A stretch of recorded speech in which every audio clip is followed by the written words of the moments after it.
Iginiit ng pamahalaan ng Maynila na hindi matatakpan ang tanawin ng sunset sa Manila Bay kung matutuloy ang reclamation dito. Sa text message na ipinadala ni Manila Chief Legal Officer Attorney Rene de la Cruz, nirerespeto nila ang mga tumututol kontra sa proyekto. Pero ang tanging layunin daw ng reclamation ay maging lugar para sa komersyo at magbigay ng dagdag na trabaho. Nauna na rin sinabing naglabas ng official statement ang private developer na Manila Gold Coast Development Corporation na hindi makakasama sa kalikasan ang naturang proyekto.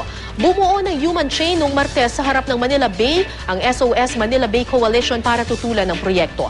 Gate ng grupo na matatakpan ng mga itatayong gusali ang pamosong sunset at magiging malala ang pagbaha sa Maynila kung ito'y matutuloy.